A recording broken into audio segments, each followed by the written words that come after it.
Olá, sejam todos bem-vindos, todas bem-vindas. Aqui estamos iniciando o nosso primeiro episódio 00 sobre ansiedade no relacionamento.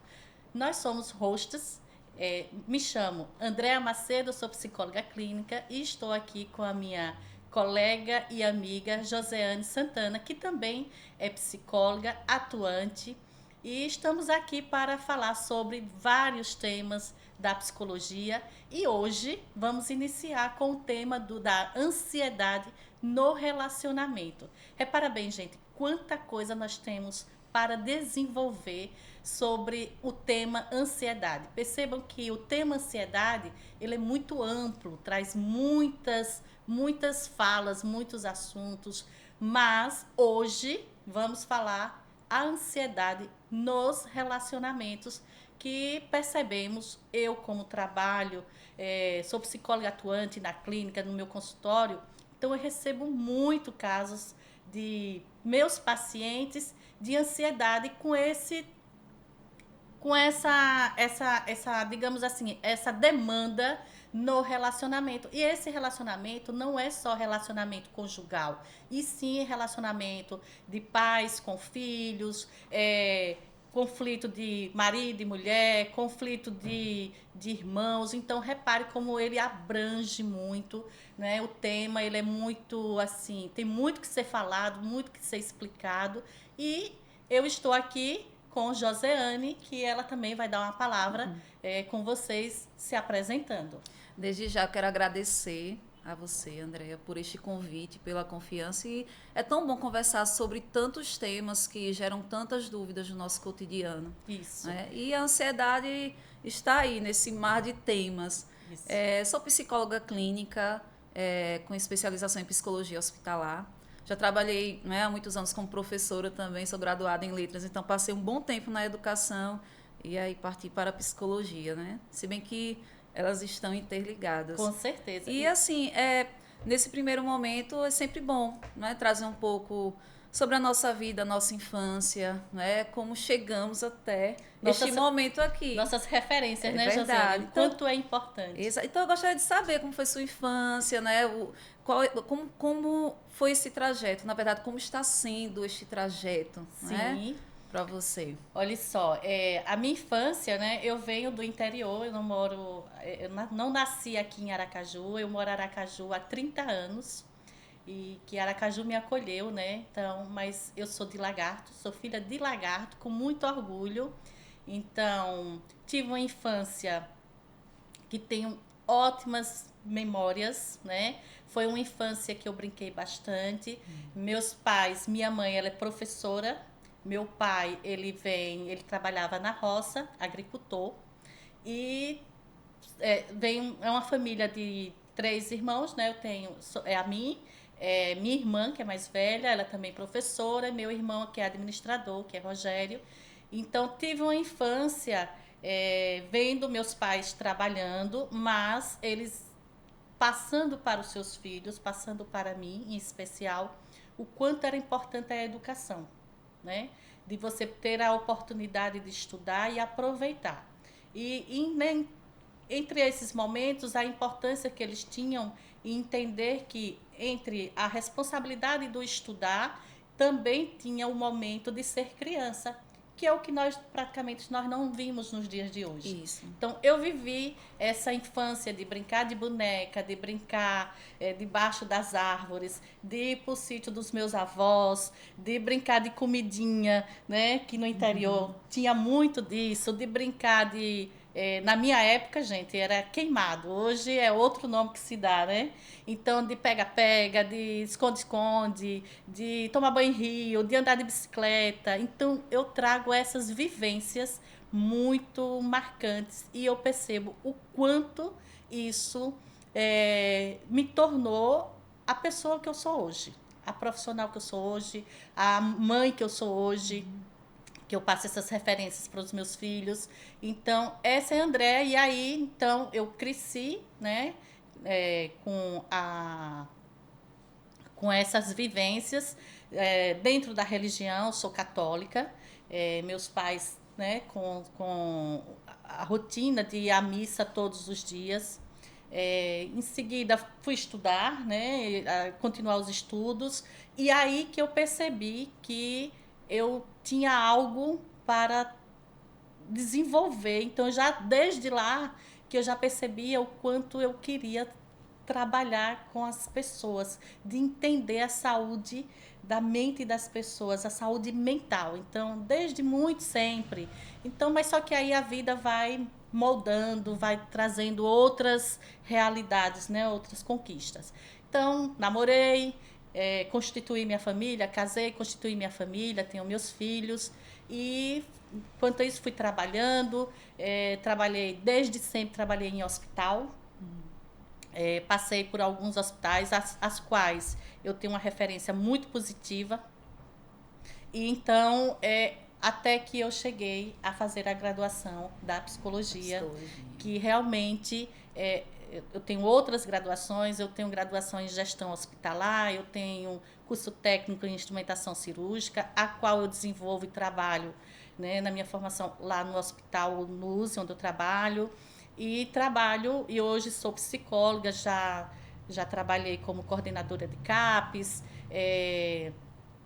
hoje trabalho na clínica atendendo e vejo o quanto isso me torna me torna uma profissional realizada e como pessoa também.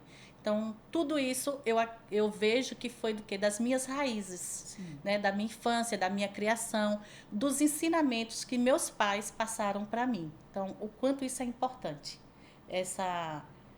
Essas raízes, né? Essa construção. É uma construção, verdade. Tijolo por tijolo. Isso, É uma verdade, construção isso. e até o nosso último momento estamos nesse processo de construção. Isso. Mas que história maravilhosa, né? Que culminou aqui na psicóloga Andréa, né? No ser humano, Isso. Andréa. Bom, no meu caso... Precisa gostar, né? Tem que gostar, né? E você? Acho que a gente coloca muito, né, das nossas experiências também na parte profissional. É o ser humano e o profissional ali caminhando juntos. Isso. Não podemos esquecer disso. Então, no meu caso, tive uma infância tranquila. Nasci em Aracaju, mas fui criada em Estância. Né? Estanciana. Aí voltei para Aracaju aos 17 anos, quando eu passei no vestibular da UFES, né, no curso de Letras Espanhol. Então, não tinha transporte. Na época, teve algum probleminha lá com relação ao transporte público. E aí, não tive outra alternativa. Então, vim para cá com minha mãe, meus irmãos. Meu pai já era falecido na época. E cursei Letras Espanhol. Comecei a trabalhar como professora. Então, trabalhei durante 13 anos como professora. E depois, eu pensei, vou fazer uma pós em psicopedagogia clínica. Mas aí comecei a me aproximar da psicologia. Então, não, eu vou fazer a graduação em psicologia. Aí trabalhava o dia inteiro em 2 escolas e à noite ia à faculdade. Você lembra, né? E lembro muito bem. Então, foi um desafio, assim, foram 5 anos desafiadores, mas valeram a pena, né? Esses anos realmente foram muito bons. Aprendi muitas coisas. E hoje estou como psicóloga clínica, trabalho atendendo, tem algum tempinho. Me especializei em psicologia hospitalar, porque é uma área que eu gosto bastante, principalmente na unidade de terapia intensiva. Importante. Muito importante. É verdade. E estou aí, no caminho, né? Aprendendo sempre. Isso mesmo. E você perceba, você se especializou na psicologia hospitalar, a qual eu também tenho essa especialidade, né, em psicologia hospitalar. E para mim, trabalhar no hospital é muito assim... É muita entrega, eu digo que é muito meu. Eu me sinto realmente, Josiane, ali no meu ambiente, no meu território. Né? Então, você trabalhar com as pessoas que você perceba que precisa do seu acolhimento, que precisa do seu olhar. Gente, a gente precisa sentir o outro. Porque o outro traz as suas demandas, as suas carências, as suas dores. E se a gente não para que a gente possa olhar, para que a gente possa dizer assim, olha, eu estou aqui do seu lado. Mesmo que você não tenha nada para dizer, mas o fato daquela pessoa que está ali, naquele sofrimento, da dor do corpo, mas também aquela pessoa traz o sofrimento da dor da alma. O quanto é importante que nós, profissionais da saúde mental, possamos ter esse olhar, de ter essa conexão, de ter esse acolhimento, de chegar e dizer, eu estou aqui do seu lado. E passar para esse paciente, né, nós estamos falando do Sim. paciente de UTI, é um paciente que ele não tem noção o que é dia, o que é noite, muitos dias de internamento. Então, eles ficam realmente sem saber o que está acontecendo. E tendo o profissional para estar ali falando, explicando, olha, hoje é sábado, 9 horas da manhã, lá fora está chovendo. Então, traz esse paciente para uma dignidade. Porque quando ele chega ao hospital, ele começa a ser despersonalizado. Isso. Ele se torna um número É de um verdade. prontuário. E não é o número de um prontuário ali, é uma pessoa. Exatamente. Então, assim, mesmo que o paciente esteja ali, né, entubado, em um estado que ele não possa interagir muito, mas você chega pertinho. Eu lembro que no estágio, né, e quando eu escolhi o estágio em unidade de terapia intensiva, as pessoas ficaram assim, é complicado, porque isso mexe muito com a gente. As questões de vida, morte, né, mexe com todos. Então, você precisa encarar. E aí eu entrava, falava, né, fulano, olhava um nome muito importante, porque tem muito essa questão da despersonalização do paciente no hospital, como você falou. Leito número 1. Número 1, paciente tal, leito tal. Então eu olhava o nome, seu fulano, Dona Maria, tudo bem? Olha, eu sei que neste momento a senhora não pode conversar, mas eu estou aqui, toda a equipe está cuidando da senhora, seus familiares estão lá na sala, vai ficar tudo bem. Isso. E aí, né, eu conversava, pronto. Aí ia no próximo leito, falava com o próximo paciente, sempre chamando pelo nome. E você perceba que quando você traz esse olhar com esse paciente, que você chama pelo nome, ele se sente que ele é importante. Sim.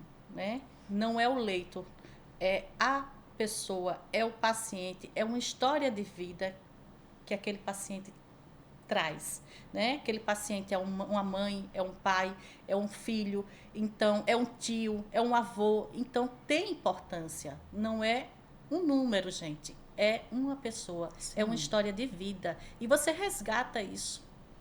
E acredito que eu vejo isso na vivência, eu tenho isso na minha vivência, no meu dia a dia, o quanto isso traz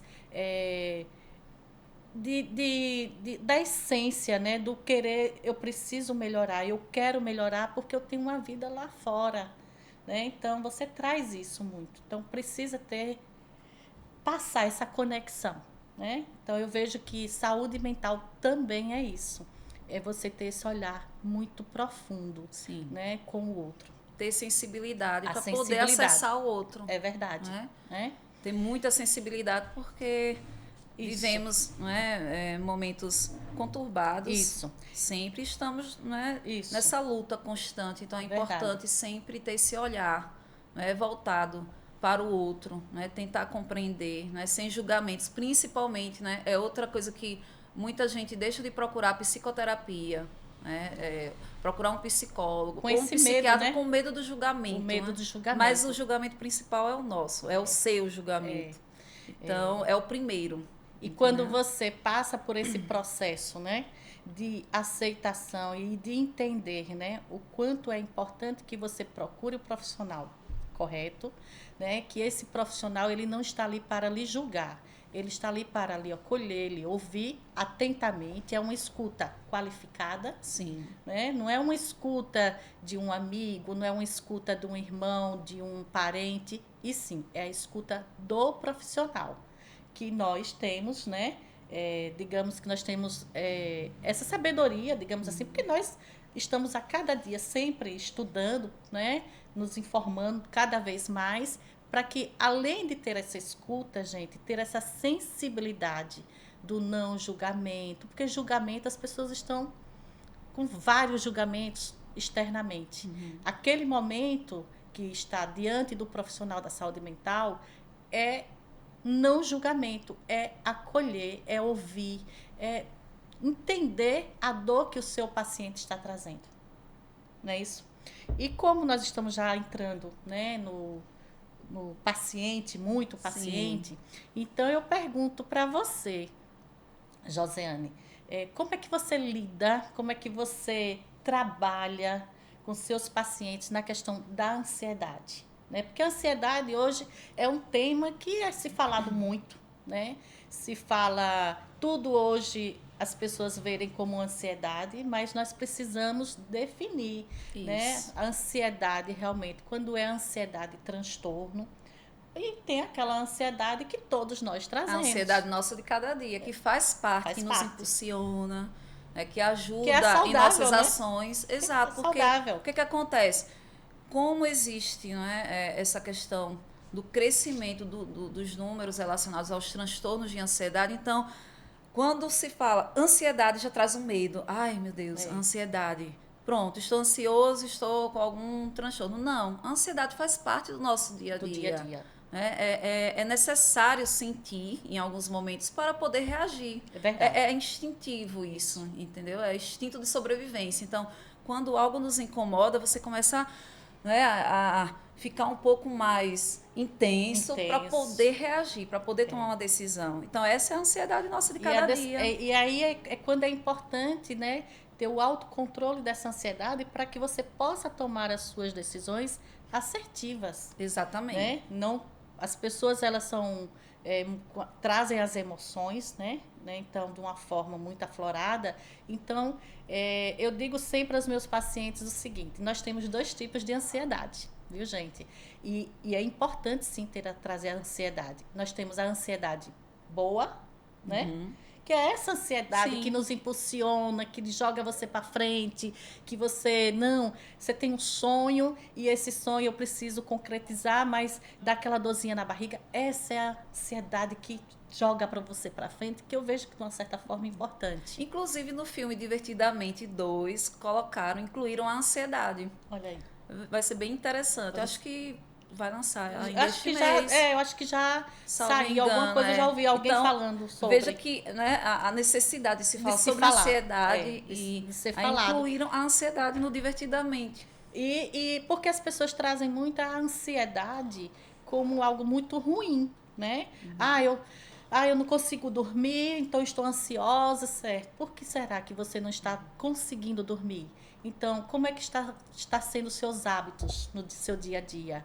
Né? Você consegue tirar um tempinho para você própria? Você consegue fazer uma atividade física? Você consegue fazer uma caminhada, que não deixa de ser também uma atividade física, porque você vai trabalhar com o seu corpo, mas você também trabalha com sua mente, né?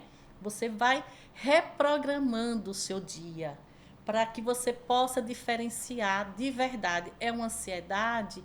É um cansaço físico? Porque hoje, nos dias de hoje, se fala muito, né? Mas a gente precisa filtrar. Exatamente. Isso, exatamente. Então, só para curiosidade aqui, eu pesquisei, dia 30 de maio foi o lançamento do Divertidamente 2, ele já está no cinema.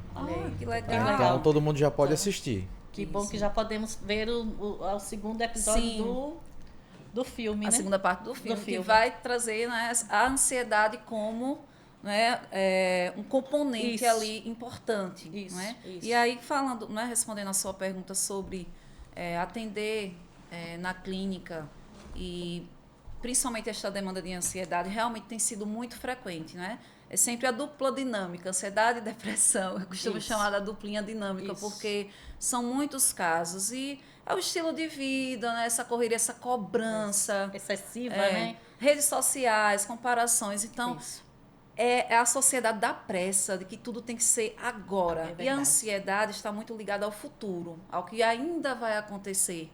Entendeu? Então, como você falou, ter autocontrole. E aí, discernir a ansiedade, que faz parte, não é, do nosso comportamento, que nos impulsiona, que nos faz reagir diante das situações, da ansiedade que se transforma em um transtorno. Então, muitas pessoas estão assim, patologizando a ansiedade. A ansiedade, falou a palavra ansiedade ruim, pronto, é algum transtorno. Não, a ansiedade, ela faz parte do nosso cotidiano. Agora, quando começa a interferir na sua vida, na sua vida, e tem uma diferença aí, a ansiedade natural, né, aquela que faz parte do nosso dia a dia, ela nos impulsiona a agir. Quando a ansiedade se transforma em um transtorno, atinge um nível que se transforma em um transtorno, você não tem reação. É o oposto. Ela perde o seu papel, Isso, entendeu? isso. Que é de impulsionar, de ter uma reação. Então, quando se transforma em um transtorno, você não tem reação. Verdade. Você tem medo. E aí começa a dar espaço a vários outros sentimentos. Isso. Então, é um medo, não é de ser Inclusive- cobrado, de ser julgado, de agir. Isso. Inclusive, quando não é tratada essa ansiedade, né, que chega a esse ponto de você já ter o diagnóstico de um transtorno, aí sim, você vai dando espaço para que isso chegue a uma ansiedade muito maior, né? Ela deixa de ser uma ansiedade leve, já passa para ser uma ansiedade moderada e para que venha até, inclusive, dar espaço o quê? À depressão. Porque você muitas das vezes esse paciente, né, ele tem muita resistência de procurar o profissional Sim. para tratar, né, dessa ansiedade que já se tornou um transtorno. Não é aquela ansiedade que deixou de ser algo do seu dia a dia, que você não está controlando suas emoções, então já está deixando de você ir ao trabalho, já está deixando de você ter perspectiva Sim. no seu futuro. Ou às vezes né, a de uma pessoa vai forma- até trabalhar e começa a ter, não é, a sua vida profissional alterada completamente, né? As suas relações Isso. como um todo. Então, ela consegue até trabalhar, frequentar, né? Isso. Os locais de ócio, só que não tem prazer, não existe um prazer em estar ali. Você está em um show e começa A angústia, a né? ter, não é, sintomas físicos, que é quando já chegou, né, em um nível muito, alto, muito maior. o corpo Muito maior. começa a falar, o corpo grita, o corpo fala. Isso. O corpo é o sinal de alerta. Aí começa a disparar vários alarmes, que são sintomas físicos. Isso. Dermatite, queda de cabelo. Dores de cabeça. Né? Dores de cabeça, irritabilidade, que né, a gente conhece muito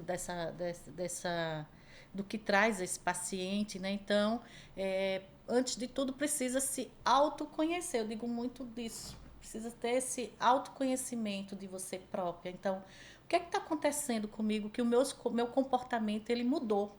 Né? Eu estou mais chorosa, eu estou mais irritada, eu estou mais explosível, eu não quero sair, eu não quero encontrar uma amiga para tomar um café. Então, tem algo de diferente. Então, Sim. se atentar a esses sinais. E com relação aos sintomas físicos, é bom ter um certo cuidado, não é? No consultório, no atendimento. Por quê?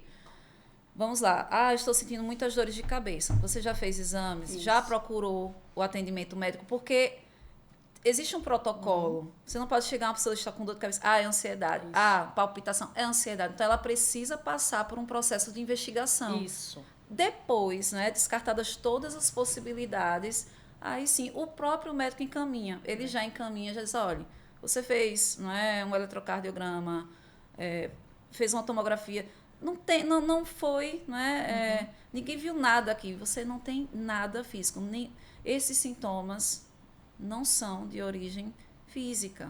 E aí eles encaminham, geralmente, então eu recebo muito encaminhamento.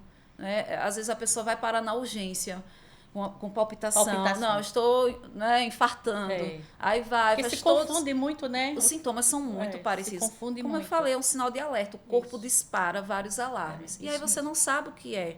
Você não sabe realmente o que é. Então, realmente, é importante procurar o atendimento médico, faz uma investigação e aí você vai perceber, né, que... Através, depois, né, dos exames, vai perceber que... Vai descartar, não é, outras que possibilidades. não é nada clínico, né? Sim. Nenhuma patologia clínica. É muito importante passar por esse processo, né, de investigação. Isso. Antes de tudo, né, passa por esse processo de investigação e aí sim, o próprio clínico, o especialista, né, o cardiologista ou o médico que atender, ele mesmo encaminha para o profissional da saúde mental. Então, é importantíssimo se atentar a esses sinais. Né? Por que eu estou falando isso? Porque acontece muito, o paciente chega ao consultório, ele não foi encaminhado. É e começa a né? relatar alguns sintomas físicos. Olha, procure um neurologista. Você já fez um check-up esse ano? Eu sempre peço para fazer, procurar um médico, fazer alguns exames para descartar, porque às vezes a pessoa realmente está com um transtorno de ansiedade e um problema sério de saúde, de ordem física. Então, é importante não deixar passar essa questão também. E aí, o que é que eu percebo também, viu, Josiane? Eu atendo muito nessa questão da ansiedade no relacionamento. Então, como eu atendo também casais, então eu percebo quanto essa ansiedade traz muito prejuízo para esses casais, né? Por conta exatamente disso, por conta que essa mulher, ela traz uma emoção, ela desenvolve uma emoção de estar chorando, de estar muito irritada e termina que vai desenvolvendo um desgaste a esse casal, porque esse marido ele não tem esse olhar atento à mulher, o que é que está acontecendo para ela estar assim? E aí quando eu me atento, o quê? Você se atenta em ter que passar por uma avaliação médica. E aí, como eu atendo muita mulher, eu me atento e digo, olha, procure sua ginecologista. Né? Porque tem as mulheres, depois dos 48, 50 anos, passa pelo processo dos hormônios, do climatério, da menopausa. Então, se passa muito nesses detalhes. E aí é quando eu digo, vocês precisam o quê? Ter essa comunicação com seus parceiros, né? E se atentarem a estar em dias com sua ginecologista para ver todas essas questões hormonais, porque tudo isso interfere. E aí se confunde muito, né? Eu estou passando por um processo depressivo, processo de ansiedade. Então é o quê? É alinhar, né? A sua saúde também da mulher, né, atrelada a esse bate-papo, a essa comunicação com o seu parceiro. Porque aí traz esse desgaste ao ponto de vir até uma separação. Por conta de uma questão de não ser tratada uma ansiedade. Ou então a resistência desse casal procurar o profissional, né, para que possam trabalhar de uma forma conjunta, né, os dois, né, trabalhar com a terapia e aí ajustarem esses questionamentos que trazem por conta de uma ansiedade que não foi tratada e que vai gerando outros danos para o casal. Tem muito essa questão, né? Não só nos relacionamentos conjugais, como também entre pais e filhos. Né? Às vezes a criança ou adolescente, eu atendo muito adolescente também, isso. E ele desenvolve, não é, um transtorno de ansiedade muito pela cobrança, né? Porque ter essa cobrança do Enem é importante e tal, mas na medida, porque isso tem gerado muito, eu tenho recebido muitos casos, não é, de jovens que estão assim, com os níveis de ansiedade elevados. E o que acontece? Às vezes a família acha, é manha, isso aí é drama, é para não estudar. Ele está dizendo que está sentindo isso só para não estudar. E o adolescente ali estudando o tempo todo, horas e horas estudando, e preocupado em não falhar. Isso. Porque ele recebe, além da sua cobrança interna, a cobrança externa, né, dos pais, da escola, da sociedade como um todo. Então, é outro ponto que tem gerado muito esse aumento nos níveis de ansiedade. Verdade. Eu vejo, eu como psicóloga clínica, eu também atuo na psicologia escolar. Eu trabalho com 4 escolas. E aí, esse público, eu trabalho, sim, com adolescentes, mas aí é mais saindo um pouquinho da clínica e já indo para a psicologia escolar. Como você bem sabe, na educação, na escola, nós não fazemos clínica. Isso. Né? O nosso CRP, ele não permite. Já dá um outro tema, que é a psicologia escolar você vê que, educacional. Você percebe, Josiane, que assim, a ansiedade, ela vai destrinchando assim, muita coisa, muitos temas. E aí, o que é que eu percebo? Que esses alunos, eles são muito cobrados, realmente, né? Pelos pais, eles são cobrados pelos seus familiares, pela própria escola, professores. Então, isso tudo gera muita ansiedade. E aí, muitos deles, eu estou assim, sem conseguir respirar, eu estou com meu coração. Eu disse, calma, vamos, né? E ali você faz o quê? Você faz uma escuta. Uma escuta e você resolve aquela situação pontual. Por conta de quê? Dessa necessidade excessiva de ter que sempre acertar. Isso. Né? É a necessidade do controle também, sabe? Nós precisamos entender que não temos o controle de tudo. E lidar com essa falta de controle é o maior desafio atualmente. É verdade. Lidar com o não controle. Controle. Eu posso... Essa situação aqui, né? qual é o meu limite. Então, eu não tenho controle, né, sobre isso. Vou tentar, né, lidar de uma forma que não seja tão prejudicial. Então, é esse controle, sabe? A nossa necessidade de controlar, de ter tudo ali em um círculo, Isso. né? E Para ter aí segurança. eu vejo também o quanto nesses relacionamentos você fica se policiando muito, né? De não ter que errar, de ter que estar ali engessadozinho, porque tem que ter um padrão. E aí é quando eu digo, quando eu trago e faço esse chamamento, você pode sim errar, não tem problema de você errar. Porque se você errou, você pode chegar e dizer, olha, eu errei, mas eu posso sim, né, voltar atrás, consertar, e você traz muita culpa. Então, quando você traz essa culpa, primeiro, que é como você inicialmente disse, o julgamento, inicialmente, vem nosso, né? Vem meu, vem seu, vem da sociedade, mas quando você percebe que, não, eu posso sim errar, mas ter a consciência que eu posso melhorar, para que você não termine, não vá se comparando muito com o outro, porque o Instagram tá aí. É, tudo perfeito. Tudo muito lindo, o casal perfeito, a comida é tudo muito bonita. Então as pessoas começam muito a comparar a vida do outro e aí vê que nada comigo acontece. Por que está acontecendo? Porque as coisas para mim não andam. Então vai tendo essa cobrança excessiva e aí vai se desgastando, né? Tanto no casamento, vai se desgastando tanto na família, diante né, da família de uma forma geral. E esses filhos, eles ficam muito sem saber lidar, né, com esses contextos do dia a dia. Então, o quanto é importante essa comunicação, de entender que a ansiedade ela é tratável, Sim, né, mas que você precisa falar realmente com os profissionais da saúde mental e não banalizar como hoje tudo a gente vê que tudo é uma ansiedade, por conta que você às vezes nem se alimentou direito, é a tem a questão da alimentação. patologização da vida, É, entendeu? isso. Patologizando tudo e Isso. nem sempre pode ser dessa forma. Inclusive, qual é a questão da saúde mental? As patologias cardíacas, por exemplo, você detecta em um exame. No caso da saúde mental, não. É tudo muito subjetivo. É verdade. É toda uma análise ali, você não consegue detectar em um exame. Então, as pessoas acabam, né, por falta de informação, principalmente os familiares, né, dos pacientes.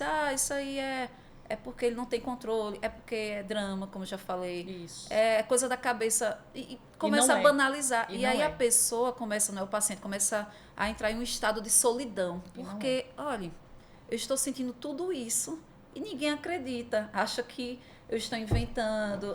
Porque não saiu em um exame, não é? Não é detectado não é, as patologias são em um determinado exame, então eu não tenho nada, mas não é bem assim. É algo muito mais profundo. Muito mais... E aí, por falta, o trabalho do psicólogo é desafiador nesse sentido. Por quê? Porque você precisa lidar com os familiares. Isso. E eles fazem parte desse processo de tratamento do paciente. Né? Os familiares que em algum momento não compreendem. Então, é importante ter essa conversa com os pais, né? No caso de crianças e adolescentes, sim. outros componentes da família, explicar de que se trata, orientar, né? É sempre bom orientar, porque às vezes por falta de informação realmente acaba achando que isso é besteira, e não é. Não é besteira. E o paciente começa a entrar em um estado de solidão. Eu estou sozinho, ninguém acredita em mim. É verdade. E aí não compartilha, fica lá quietinho, começa a ter uma crise, tenta esconder de todos, porque a família não vai acreditar. Né? E aí é quando eu digo que é a dor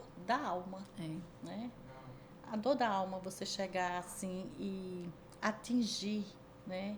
Você entender que aquela pessoa está em sofrimento. Sim. Porque exatamente isso, por conta que às vezes o familiar, mais no adolescente, né, que acontece, que a mãe diz, é frescura, é porque não quer fazer das atividades, e não percebe que esse filho, né, ele está se distanciando porque ele está em sofrimento. Ele está precisando de ajuda. E muitas das vezes ele sinaliza, né? ele sinaliza e quem está em casa não percebe. Não percebe. Entendeu? Isso Então mesmo. começa a se isolar cada vez mais.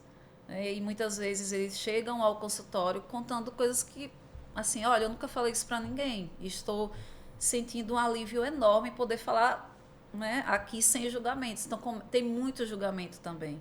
Né? E aí é uma fase difícil, porque você, como eu falei, tem muita solidão, sente muita solidão. Fica se perguntando, será que as pessoas também podem sentir isso? Ou eu sou o único ou a única? Então é um processo muito difícil inicialmente, por isso que a psicoterapia é muito importante. E também este diálogo com os familiares, para que eles possam também compreender e ajudar no processo da psicoterapia. Né? O psicólogo não consegue trabalhar sozinho. É a união com a família também. A família. Porque o paciente está lá em sua casa e passa, claro, mais tempo com seus familiares. Então, é importante todo esse apoio, né? Toda essa rede de apoio.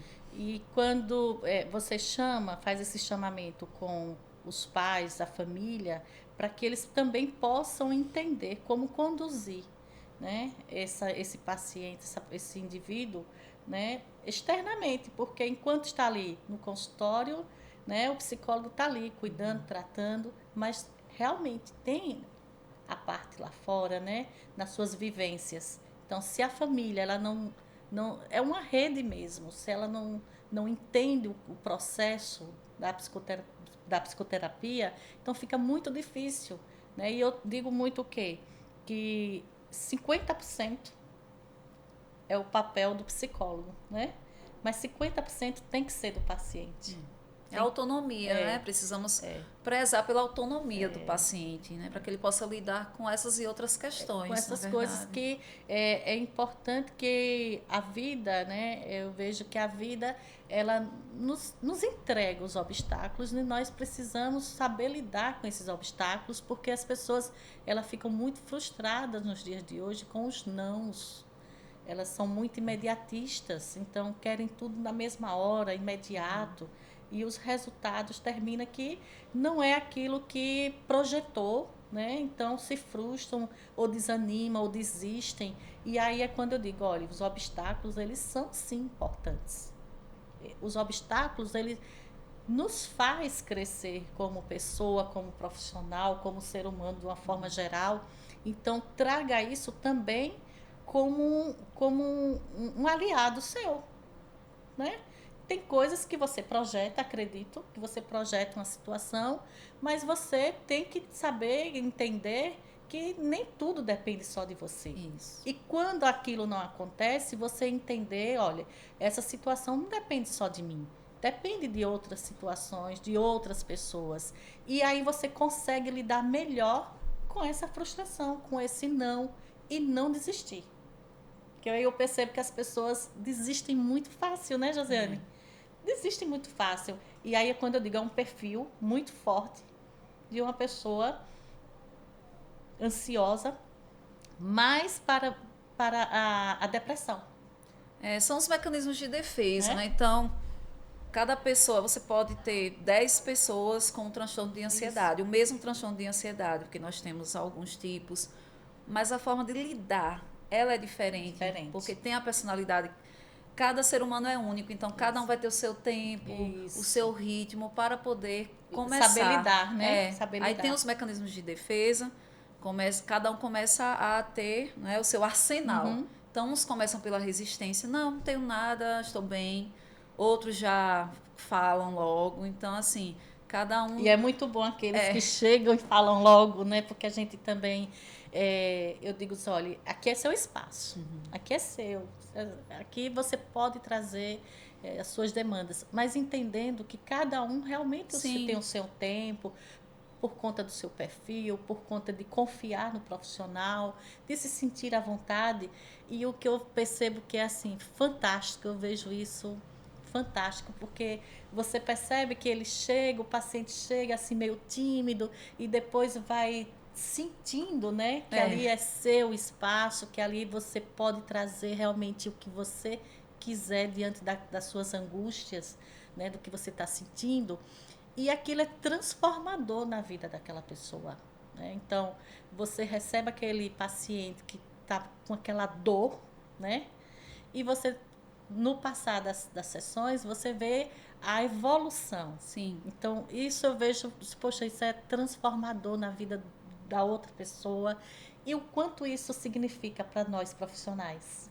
Exatamente. Sabe outra coisa interessante quando o paciente, quando termina a sessão, aí o paciente diz, nossa, eu cheguei aqui sem saber o que falar. Sempre Achei tem. que não fosse falar nada e fala que às vezes o tempo acaba Isso. e tem mais vontade de falar. Então, cada um dentro do seu ritmo. Exatamente. Às vezes o paciente chega e ele só quer chorar, ele não quer falar nada. Então, É respeitar. você está ali acolhendo, não é? Respeitar. Todas as formas de lidar com a dor. São várias formas de lidar com a dor e cada um tem a sua. E tem o seu tempo, Exato. né? E precisamos entender que cada um realmente tem o seu tempo, tem a sua forma de trazer. Pode ser no choro, pode ser na fala, né? No silêncio e entender. Eu trabalho muito no meu consultório, eu gosto muito de botar assim uma musiquinha de ambiente, porque eu trago muito isso, essa muito forte comigo, a questão da música. A música encanta, vida, né? Então, é uma forma de acolher bem o paciente, dele se sentir confortável. Eu acredito que a música, ela também fala, né? Através da alma, do que você sente. Então, traz as vivências. Isso é importante. Muito você trazer suas vivências, né? Suas emoções. Então, aí a gente já entra nas emoções. Repare como o tema ansiedade, ele vai passeando, né? Em vários temas, em várias abordagens, né? Tem muita novidade, né? Temas não faltarão, porque tem muitas. O ser humano é um mundo, né? Cheio de emoções, de desafios. Então, assim, viver é justamente isso, lidar com esses desafios nossos de cada dia. Isso aí. Então, estamos assim falando, né, sobre a ansiedade, em especial relacionamentos, né? Porque o relacionamento eu vejo de uma forma muito ampla, né? Então, o quanto a gente percebe que precisa se trabalhar com as pessoas, né? Para saberem lidar com essas suas emoções, se conhecerem, ter esse autoconhecimento do que você está sentindo, né? Algo que incomoda, o quanto é importante você chegar para o outro e dizer, olha, essa situação aqui não está legal para mim, eu preciso passar para você o que me incomoda, para que isso não se transforme numa coisa muito maior, uma bola de neve. Então, a partir do momento que você esclarece, que você senta, que você aborda, né? Olha, essa situação não está legal para mim. Então, hoje, nos dias de hoje, nos relacionamentos, né, está tendo muito essas divisões de tarefas, né? Porque antes, lá atrás, era a mulher que tinha que fazer tudo. A mulher que tinha que cuidar da casa, só a mulher que tinha que cuidar das crianças, das refeições, de trabalhar. Então, a mulher ela ficava muito sobrecarregada com todas essas funções. São muitas atribuições. E termina que no final do dia, a maioria dos companheiros, dos maridos, me disse, mas você não tem tempo para mim. Mas essa mulher já está tão cansada, né? Por conta de tantas atribuições. E hoje, que bom que hoje está trazendo essa divisão de atribuições do casal. E aí, quando aquele casal ele não consegue verbalizar, passar essa comunicação, olha, espera aí, aqui a gente precisa dividir algumas funções. E aí essa mulher ela vai acumulando, ela vai somatizando e aquilo vai trazendo aquele incômodo e é a bola de neve. Então, quando você fala, quando você chega, espera aí, a gente precisa dividir aqui as funções. Hoje eu vou fazer o almoço, mas à noite você vai fazer o jantar. Então, quando existe essa comunicação, eu percebo que você consegue unir mais esse casal, você consegue ter uma única fala.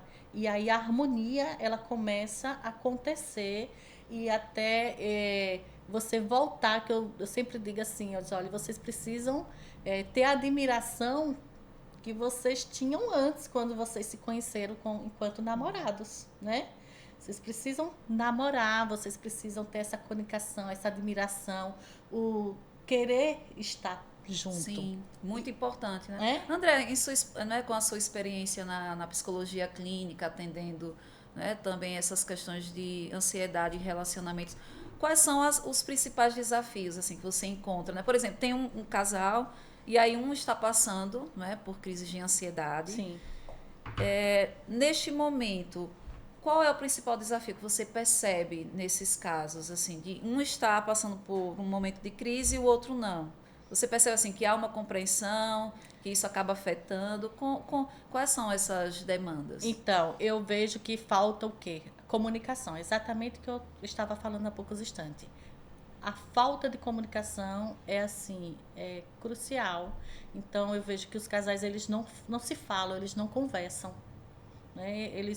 Eles entram muito na rotina. Então precisa ter esse olhar.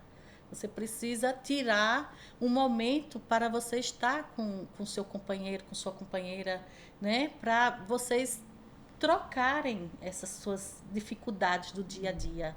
Então, se algo incomoda, é o que eu digo sempre.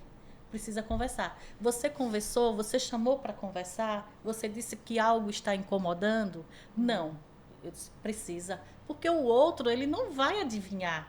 Às vezes, por exemplo, o homem trabalha o dia todo, tal, e chega à noite, aí, de repente, por alguma situação, chegou irritado, teve algum problema no seu trabalho, e a mulher vai fazer algo e ele responde de uma forma áspera, né? Então, a mulher já acha que é porque ela não gosta mais dela, porque o casamento já está desgastado. Eu disse, não é bem assim, né? Então, precisa dar o tempo, né? Chegou, viu que não está legal, respeitar o momento. Sim. E quando né? se envolve a questão de um transtorno de ansiedade, Isso. acaba agravando as questões de comunicação, porque Exatamente. vamos supor, não é que a mulher esteja em crise, ou pode ser o homem também. E aí, naquele momento, eu não quero mais sair, eu não estou me sentindo bem, assim, não estou disposta. Né? Evita. Então, é importante conversar, né? Olha, estou sentindo isso, eu vou procurar ajuda. Exatamente. Porque, às vezes, o parceiro ou parceira podem achar que é algo pessoal.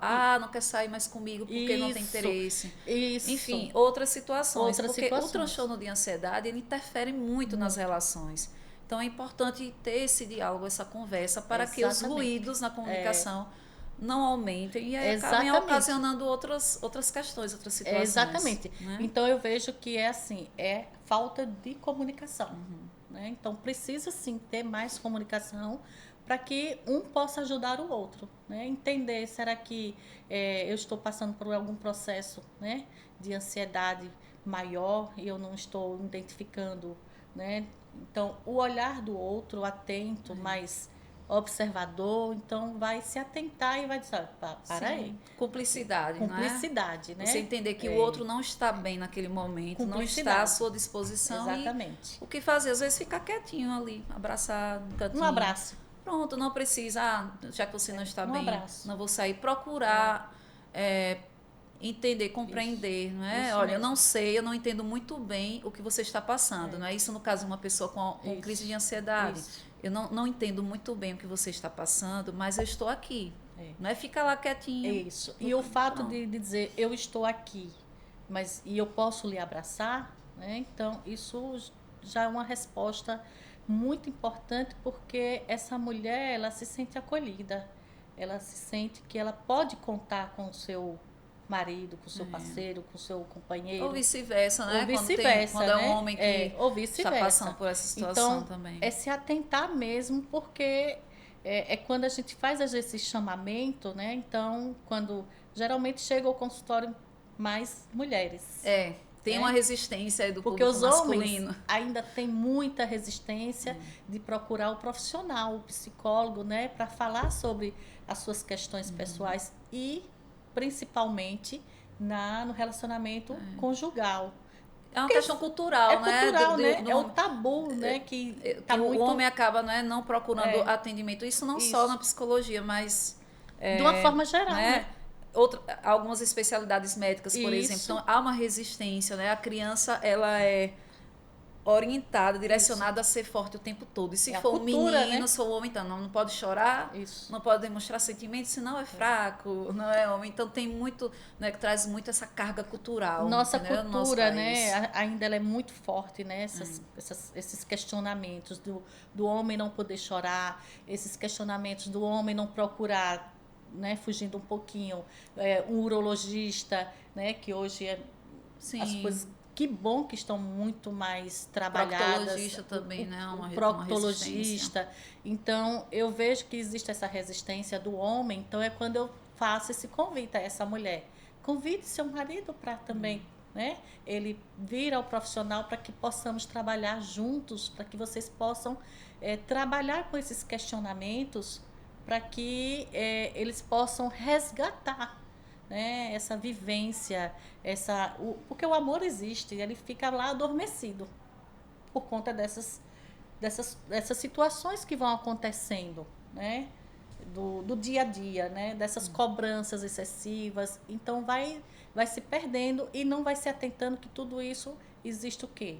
Por trás disso tudo é uma ansiedade que traz, que pode ser tratada, né? Para que o casal possa ter um ambiente harmonioso, saudável, Sim. né? A partir desse acompanhamento com o Compreensão psicólogo. mútua, né? Isso. Também. E assim, em alguns casos, o transtorno de ansiedade não está relacionado a conflitos, né, presentes no relacionamento do casal. Às vezes está tudo bem, tudo tranquilo. E aí tem outras questões muito amplas. Que precisa não ser conduzidas, conduzidas, então o outro né? fica sem compreender. Ah, tá tudo bem, está tudo tão bem aqui entre nós. Por que fulano não quer sair? Ou por que fulano está tão estranho, tão quietinho? Né? Tendo essa mudança de comportamento, porque altera bastante o comportamento, né? A partir do momento que a ansiedade ela se transforma em um transtorno, altera muito o comportamento cotidiano. Então, o muito. outro começa a perceber e a questionar: será que é alguma coisa comigo? Será que eu fiz algo de errado? Então, o diálogo é importante, é a base. É a base de tudo, né? O diálogo, essa comunicação. Então, eu trabalho frequente com bato muito na tecla comunicação. O quanto a comunicação ela é importante, não só nos relacionamentos, mas a comunicação ela é importante em todos os sentidos. Sim. Isso que nós estamos fazendo aqui. Estamos nos comunicando, trocando informações, passando informações para os nossos ouvintes. Muito bem, Nando. Você trouxe a palavra certa. Os nossos ouvintes. E assim, é a comunicação, é a informação, gente. E que a partir de hoje, né, nós estamos assim, iniciando com a ansiedade no relacionamento, mas nós vamos ter outros temas, outros convidados, e vai ser assim, cada momento é assim, é uma troca, né, Tem muita novidade boa por aí. Muita novidade, Andréia? né? Então vamos falar e passar para vocês o quanto a psicologia ela se comunica com a música, com a beleza, como ela se comunica com a gastronomia, né? Porque traz as suas vivências Sim. afetivas, né? E vocês podem sugerir também, né? Vocês Isso aí do outro mesmo. lado, nossos ouvintes podem trazer sugerir sugestões de temas. Inclusive, Então, vocês tocaram num ponto bacana. Pessoal, vocês que estão acompanhando o podcast, fiquem ligados na descrição do vídeo, tem as redes sociais, que vocês podem estar mandando perguntas, Isso, podem estar falando nos comentários, e nós temos perguntas aqui para vocês. Temos duas perguntas aqui. Um foi do Oscar, que ele é estudante de psicologia, e ele perguntou quais os sinais e sintomas mais comuns da ansiedade. E outra pergunta que a gente tem também é da Juliana Oliveira, que ela diz: Juliana, fale um pouquinho sobre a ansiedade nas crianças e nos adolescentes. Então, Oscar, repare bem, os sinais, né? Nós inicialmente até falamos, né? Sinais quando o corpo ele reage, né? A essa ansiedade que já está, eu digo que não é mais leve, sim, já moderada, né? Sim. Então, ele traz sinais na pele, sinais de vermelhidão, queda de cabelo, as unhas elas ficam fracas, irritabilidade. Então, tudo isso são sinais de que você está passando por alguma crise de ansiedade. Então, se atentar a esses Sim. sinais, né? São sintomas, sinais, né? Não estou dormindo bem, não estou conseguindo uma concentração, não me vejo com perspectivas, né? De vida, de algo melhor acontecer. Então, tudo isso, essa irritabilidade, esse distúrbio do sono. Então, tudo isso são sinais, sintomas que você pode observar. Ah, eu tenho uma situação que eu acordo e meu coração já está acelerado, dá um nó na garganta, aquele choro excessivo, uma angústia, né, que traz dentro do peito, que eu não sei o que não tenho vontade de interagir. Então, repare bem, como a ansiedade ela traz tantos sinais, né? Então, quando você começa a ter esse autoconhecimento, para que possa realmente definir essa ansiedade, esses sinais, está me prejudicando, deixando de fazer algo, deixando de ter a vontade, né, de levantar, a disposição de levantar e ir ao meu trabalho ou de ir à minha faculdade. Então, tudo isso são Isso, formas de sinalizar. que costuma variar de pessoa para pessoa, né?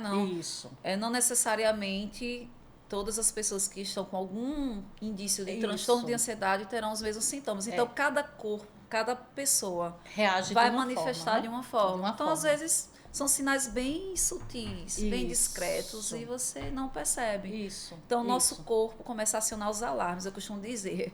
Alarmes, né? Começar a acionar tudo para te avisar, olha, algo não está bem, preste atenção, porque o corpo transborda. É verdade. Né? O corpo transborda. E tudo isso são o quê? As emoções, né? Você vai percebendo, né? Sim. Porque da forma como você vai reagindo no seu dia a dia. Então, realmente, cada um tem uma forma de ver, né? E de se ver. Então, é uma forma.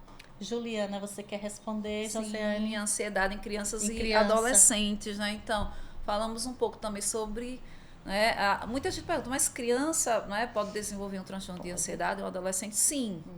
Então, as crianças estão sendo cada vez mais estimuladas. Como você falou no início sobre sua infância, eu lembrei que as brincadeiras nas ruas já não acontecem com frequência, né, devido a vários motivos também. Então, muito tempo nas redes sociais, muito tempo no celular, ou jogando. Então, as interações acabam diminuindo, né? A interação olho no olho, frente a frente, sabe? É tudo muito por trás de uma tela, tudo muito distante, né? Mesmo. Existe uma proximidade e um distanciamento ao mesmo tempo.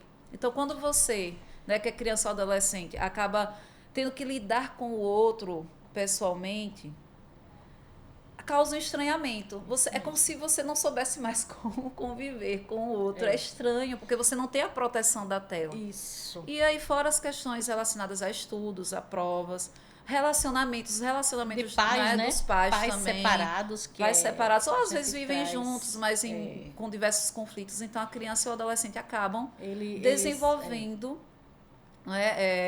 a ansiedade, aumentando esses níveis de ansiedade por diversos motivos. Então, sim, inclusive eu recebo muitos casos relacionados, principalmente período de provas. Sim. É natural você ficar ansioso quando tem uma prova. Quem nunca ficou, né? Quem nunca ficou vai na faculdade mesmo, né, André? É nos dias de hoje, né? Ficamos, né? Vai ter um concurso público, você se preparou, estudou. Um dia antes você já começa aquele friozinho na barriga. Ai, meu Deus, eu preciso dormir cedo, eu preciso me alimentar bem. Tudo isso é importante. É importante sentir essa ansiedade para você se preparar. Né? É uma preparação para algo que você vai enfrentar. Agora, se você chega no dia da prova e simplesmente não vai, travou, como dizem, não vou mais, estudei, não vou, ou então chega na hora, não consegue responder, e o corpo começa a manifestar aqueles sinal sinais. De alerta, né? Pronto. Sinal né? de alerta. Aí a ansiedade em um nível normal, natural, que ajuda, né? Que nos ajuda a agir, acaba se transformando em um transtorno e impede você de justamente ter uma ação. Então, crianças e adolescentes, sim, né, podem sofrer com essas questões relacionadas ao aumento do nível de ansiedade. E é importante os pais conversarem, né, buscar ajuda na psicoterapia, porque também o psicólogo, quando atende crianças e adolescentes, ele conversa muito com os pais justamente para orientá-los com relação a essas questões. Eu digo muito assim que claro, né, não vamos generalizar, mas eu digo que as crianças hoje, elas não brincam mais como se existiam as brincadeiras de antes, né? Então hoje você vê criança com 2, 3 anos, sabe mexer no celular, né? Sabe botar lá os videozinhos de celular. Eu até digo assim, parece que já nascem com um chipzinho, né? Que elas já sabem fazer tudo da tecnologia. Sim. É bom, é importante, porque hoje, né, a tecnologia ela está assim cada vez mais avançando, mas também eu trago um pouco mais assim dessa questão da essência, sabe, Josiane? Eu gosto muito de trabalhar essa essência, de trabalhar com a alma, né? Com as suas Sim. raízes. O quanto isso é importante você ter essas vivências, né? Das brincadeiras, de estar ali, né? Brincando com, se tiver um irmãozinho, se tiver um primo. As brincadeiras que nós Sim. tínhamos na nossa época. Entendeu? Então, isso é muito bom e as crianças trazem sim mesmo esses graus de ansiedade. Olha, vou passar aqui, né? Nós temos o nosso canal do Instagram. O meu canal do Instagram é psi.andrea Macedo. Gostaria que vocês pudessem visitar lá meu Instagram, fazerem perguntas, sugestões. Estamos todas aqui abertas. Como eu disse inicialmente, é o primeiro de vários, né? Então, vamos ter vários temas, várias abordagens, perguntas, sugestões, enfim. E aí eu vou passar para a Joseane as considerações finais, né, para que a gente possa se despedir do nosso público, né, e deixar com gostinho para os próximos. Então foi maravilhoso nesse primeiro contato com vocês.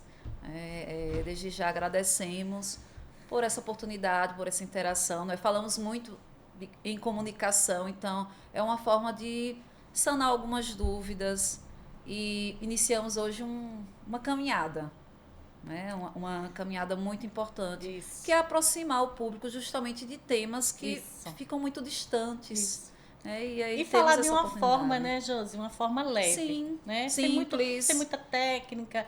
Uma forma que o nosso público, que o público, né, de uma forma geral, ele entenda que é as coisas que acontecem no dia a dia, no nosso dia a dia.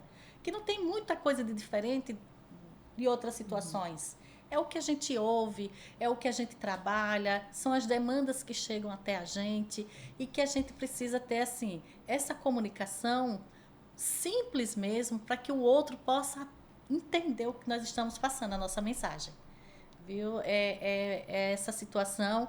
Eu vou dar aqui um testemunho pessoal meu.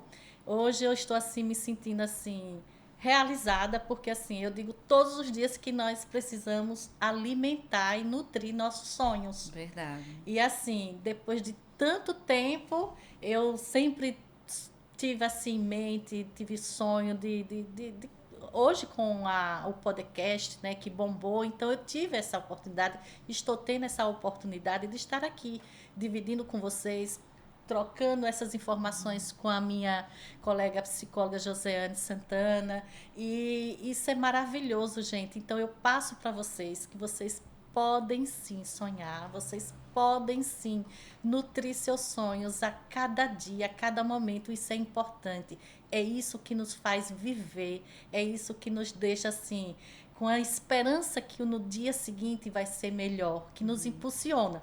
E essa sim, essa ansiedade é a ansiedade boa, é a ansiedade que me impulsiona, é a ansiedade que lhe impulsiona a jogar para frente e a perceber que você pode tudo, é claro, com responsabilidade, com planejamento. Então, tudo, podemos exatamente tudo. E meu sonho está assim, a partir de hoje, né, dando esse primeiro passo. E o quanto é importante nós podermos entender que o primeiro passo, ele pode sim demorar, mas que chega e que você pode dar continuidade. Pode ser que o meu passo não seja tão alto, tão grande, mas é um processo, é uma caminhada. E quando você entende isso e quando você aceita isso, que você faz esse chamamento para você própria, então é isso. Então, eu passo esse meu testemunho para que chegue até a você que você pode, sim, e deve realizar os seus sonhos, deve sonhar. E assim, as coisas chegam, mas você precisa acreditar primeiro, antes de tudo, acreditar em você. O quanto é importante você ter essa autoconfiança. Então, não deixe de sonhar. Esse aqui é o meu relato do meu sonho. Fico muito feliz por hoje. Vai ter com certeza outros episódios. Esse é o primeiro. E com certeza, lá na frente, eu vou rir muito, juntamente com o Nando, juntamente com Joseane, juntamente com meu filho que está aqui também me assessorando. E com vocês, né, que estão aí Com nos acompanhando. vocês são as pessoas principais, né, que eu estou dividindo. E aí eu vou ver e nós vamos ajustando. E assim, não tenho medo de errar, porque assim, a vida é isso, a gente vai acertando. Não é isso, José? Verdade. André, eu gostaria de agradecê-la pela confiança, por este convite. Muito obrigada. Né? Você é inspiração. Então, é Que bom. tão bom sonhar e ver alguém alimentando os seus sonhos. Você é exemplo. Então, muito, muito obrigada. Eu que agradeço ter a sua companhia, de ter acreditado também no meu sonho, de estar aqui compartilhando a mesa aqui, né, do meu sonho. E assim, não poderia ser diferente, né? Nós temos já uma história, né? Passamos a graduação todas juntas. Isso. Muitas então, lutas. Muitas né? lutas, muitas vitórias, muitas conquistas, mas você vivenciou um pedaço da minha trajetória na faculdade, por situações pessoais a qual você, né, conhece, que lá na frente eu posso contar também um pouco mais dessa história. E eu fico muito feliz, muito assim, muito à vontade de estar ao seu lado. Então, só tenho muito a agradecer, né? A sua confiança, de com certeza vamos ter outros episódios com outros temas. E vamos, sim, gente, por favor, vocês coloquem sugestões. Mandem sugestões. Muito convidados obrigada. Também, não é? Depois. Isso. Muitas novidades por aí. Muitas Aguardem. novidades. Aguardem. Muito obrigada pela atenção de cada um de vocês. Um abraço. Tchau. Tchau.